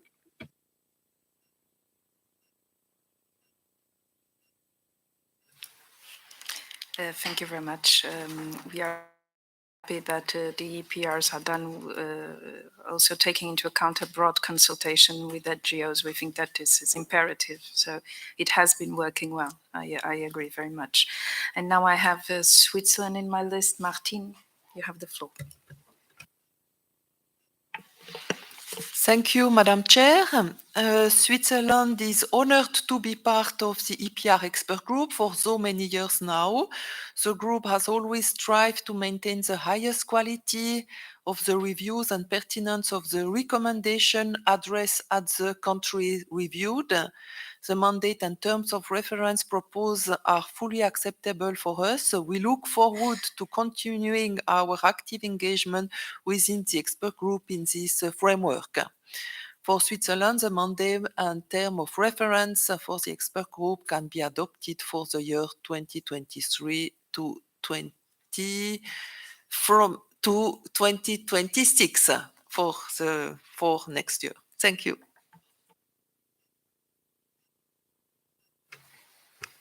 Thank you very much, Martina. I understand your feeling. I feel honored. I'm not part of the EPR expert group, but I feel honored for having participated in so many EPRs as member of the team.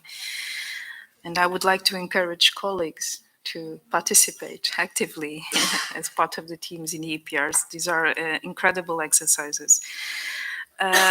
Switzerland has been a pillar both in the EPR expert group, but also in these teams, and providing so significant financial resources, in-kind resources to the EPR. So thank you very much, Switzerland.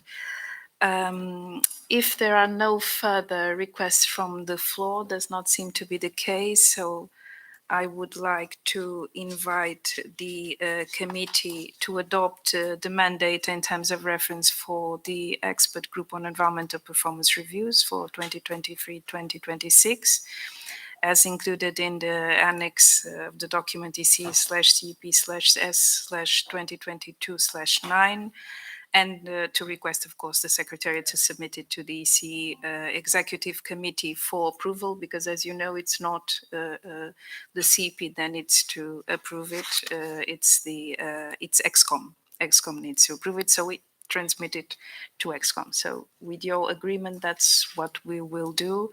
Thank you very much. And now I will like to invite Antoine Nunes, the Secretary to the Expert Group on EPRs, to present an overview of recent and planned activities under the EPR program. Antoine, you have up to 10 minutes. You have the floor. Merci, Madame la Présidente. Thank you, Madam Chair. So I'm going to present to you an overview of the activities underway under the Environmental Performance Review Programme. As we said, the 35th session of the Expert Group on Environmental Performance Reviews was organized in Tbilisi from the 12th to 16th of September 2022. The Expert Group finalized, together with a delegation of Armenia, the recommendations of the second environmental performance review of Armenia. And after the comments on the main text, we are to launch publication next year, early 2023. I will jump over the slide on Kyrgyzstan. I would have said that we did make an effort. Here we had the experts to review recommendations, but as you've seen today, we will postpone a decision and we'll see if this is launched in 2024. Then we also reviewed the third environmental performance review of Azerbaijan. The recommendations were adopted with the expert group. They were finalized with them, and we very much hope that the review will be published at the beginning of 2023. Then, turning to other ongoing or future activities, we're going to be impacted, of course, by what is happening, but we have started the review of Mauritania. We had a preparatory mission which took place on the 10th and 11th of August this year, and the country review mission will be from the 5th to the 13th of December. Tajikistan has requested a fourth review, and we should be going in November 2023 for a preparatory mission. And then the review should take place in the first part of the year. Montenegro has asked for a fourth review as well.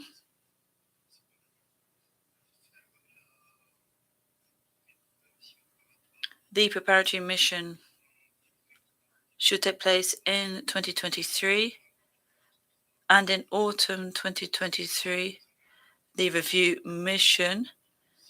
And the Republic of Moldova also requested a fourth review, which will be the next one, a preparatory mission in 2023 at the end of the year, and then the country review mission. The publication on Morocco should be finalized next week, so we should see the second EPR of Morocco published at the end of October, beginning of November.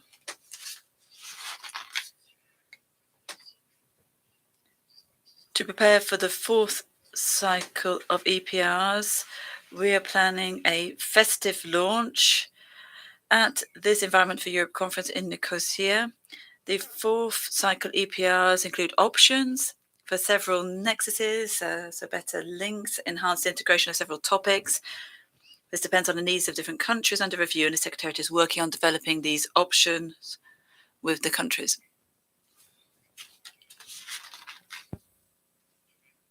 Tomorrow, we are to hold a side event in parallel with the conference. You have the title here. It's organized by Morocco, North Macedonia, Tajikistan, and Uzbekistan. They will present 20 on each country, 2, 3, or 4 of their project-based activities based on the EPR recommendations. This responds a bit to the comments which were made earlier.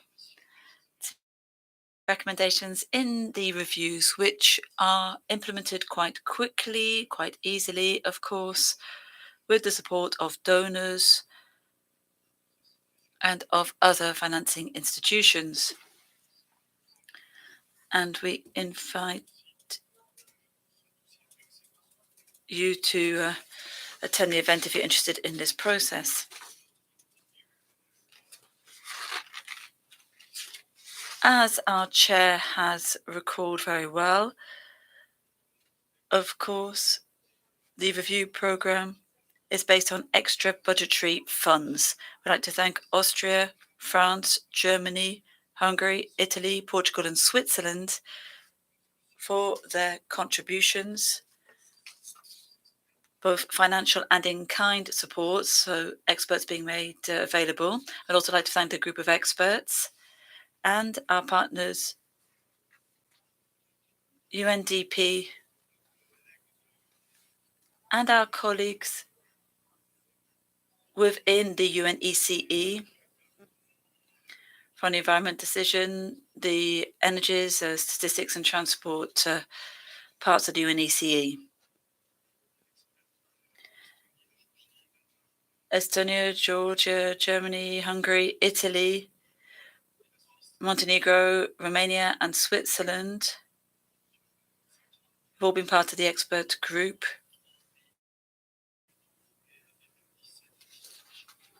We've been able to review 3 countries with some 17 chapters per review, so it's been really some phenomenal work conducted by our colleagues. We'd also like to thank Georgia for having hosted us in Tbilisi for a meeting. I think that's it. Yes, thank you very much indeed.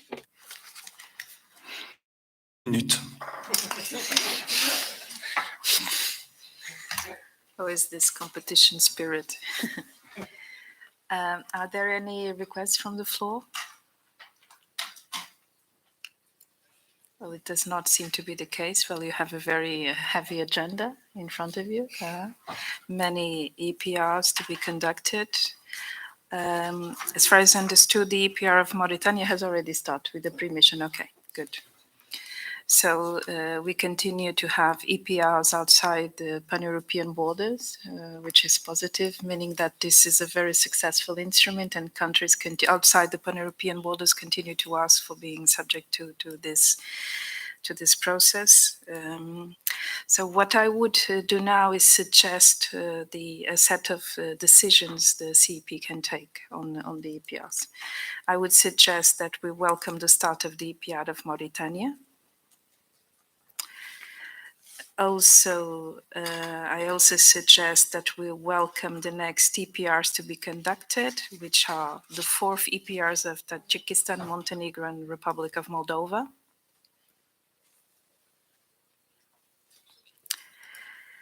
I suggest that we thank the donor countries for financial and expertise support.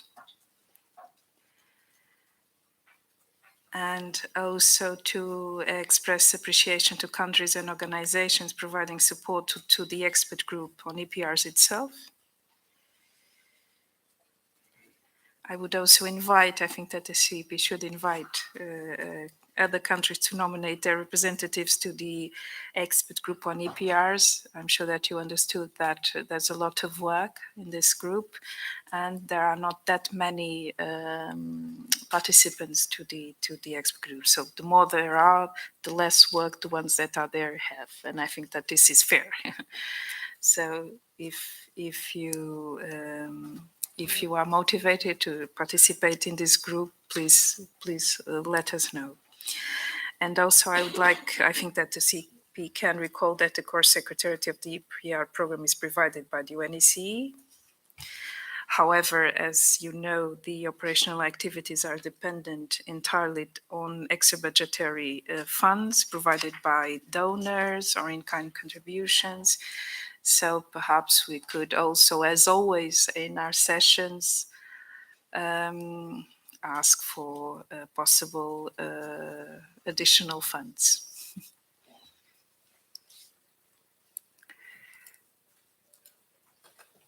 Now, on the next cycle, I think I understand that you have been discussing possible improvements to the 4th cycle, right? And I think that the CEP should be given information about these improvements because it is the CEP that needs to decide how this will be conducted the next cycle. So perhaps you could prepare a proposal and submit it to the CEP in our next session. Should I look at Harry? Yeah, Harry. So I will wait, we will all wait for the proposal for the next cycle with the improvements that you consider should be included. I saw that you are considering to have more nexus approaches and so on. So, and in our next session, which will take place in November 2023, we will discuss it. Arie, you want to take the floor? Okay. please. Thank you, Madam Chair. Yes, we already started to discuss about the future, so that to analyze how we're going to follow that program, and of course the questions around of actual size and composition of report is important from one side, but from other side also what kind of actual recommendations we elaborated, that's another aspects. Because when you look on those reports, then you see that the volume of reports is very big already, more than actually 400 pages. You see also there are high number of recommendations with sub-recommendations. From time to time, we see that there is a certain overlapping with some chapters, but still important aspects we cover, and we need to find a balance and also be beneficial for country, because as was mentioned already many times, that first of all recommendations are going for country to improve country environmental management and environmental integration into different sectors. Therefore, here the question is that in spite of that, the fact that we elaborated one survey before the fourth cycle, but maybe we need another small such a survey or short overview about concrete composition of future reports, taking into account that reports should be beneficial for country, but being at the same time maybe shorter, maybe have a smaller number of chapters, maybe have some group of recommendations like 3+3 or 3 recommendations with 3 sub-bullets or something like that. And also we need to look to recommendations and just to keep in mind that recommendations are for fulfillment. That means that if currently we see that the implementation rate is average 70, 68 or 70%, is how to improve that percentage, or can we group those recommendations in a way that some of those will be very financing oriented or bankable recommendations, some other recommendations may be more for policy improvements, so that we are able to channel those recommendations more into practice. Because one important element is certainly different national and regional workshops, and not only for this country, but also for whole region.